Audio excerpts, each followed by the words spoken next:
Coach, I was wondering a little bit how you as a coach and then relate it to your players in dealing with the general ups and downs of a season, right? Your team has had some ups and some downs. Every team does in every season. How do you as a coach not get too low, too high, and keep your team that way?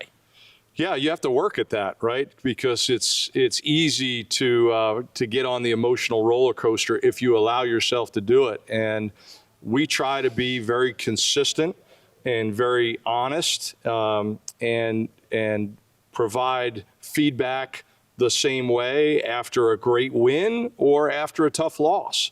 And I think if you can do that and successfully do that, and the kids know what to expect when they come in the building every day, that it is going to be more consistent and not an emotional roller coaster, then it helps everybody to refocus and stay the course.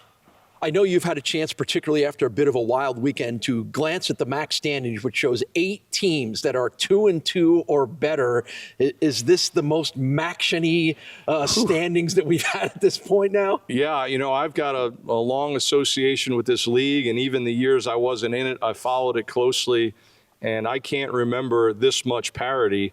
Now, this is something our league prides itself on, but we are really epitomizing that this year. Yeah, it really is, which just means it's a lot of teams that are still in the mix. I want to ask you one question unrelated, specific to this game, but we've seen you guys use Messiah Birch and Victor Snow in a lot of different ways. They are very versatile weapons. Take me through how you as a coaching staff, once you figure out you have these kinds of weapons, utilize them and figure out ways to do it in maybe something we haven't seen before. Yeah, that's the fun stuff as a coach, and guys earn that. Vic is a guy who has developed a lot over the season. He's had some highs and lows, but he's played really well here these last 3 games. Messiah Birch was a guy that wasn't playing a whole lot. He was getting 3 reps during spring practice and even during preseason.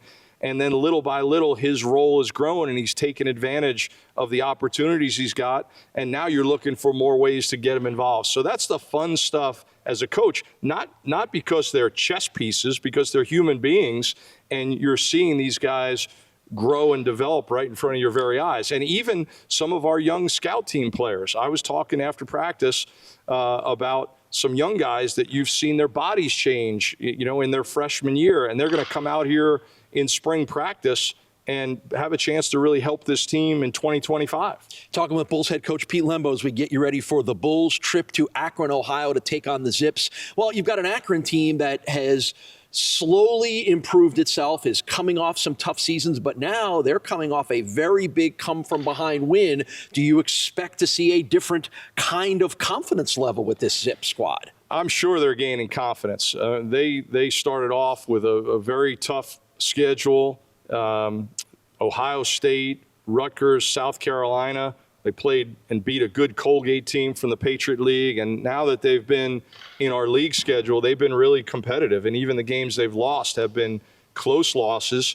The win over Eastern Michigan, they jumped out to an early lead. Eastern Michigan was able to come back, but Akron found a way to finish the game. So I'm sure that we're going to get the best version of the Zip team. It's a November Saturday before you end with 3 November midweek MACtion games.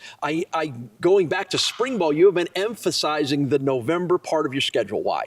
We have. Just let's get it out there and be honest. This team has struggled in November the last 3 years, and everything that we've done, winter workouts, spring ball, summer workouts, preseason, how we've practiced over the course of the season, how we've tweaked our schedule.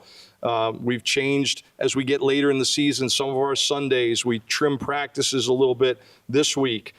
It's to get our guys ready to compete in November. And that doesn't mean it's going to be easy, and that doesn't mean it's flipping a switch and we can just change the script. We have to earn it against some really good teams in November, but that has been a focus and part of our plan as we try to develop our football team. All right, let's wrap it up. It's Learning with Lembo as we do, and I have discovered that one of your all-time favorite musicians happens to be a native of Akron, Ohio. Yeah, when you think about the 80s, and it's well documented how much I love the 80s, I think about the Pretenders and Chrissie Hynde. And when you talk about raspy voices and some great songs. I've got a bunch of them on my Spotify account. There's an Ohio native right there from Akron.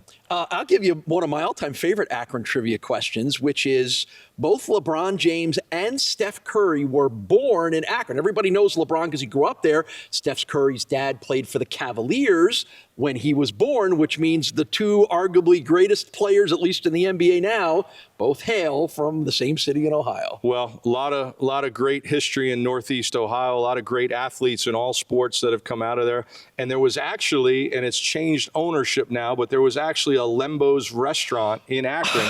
And when I took my Ball State team there in 2013, the Friday night snack was Lembo's Pizza, and they thought I had the boxes made up just for that. And no, they're right down. They're about 10 minutes away, right around the corner. Sounds like we know where we're going the night before the game. Maybe we'll get the pizza again from the new owner. I love it. That could be the ultimate good luck charm. Pete, thanks for the time as always. Good luck against the Zips. Thanks so much.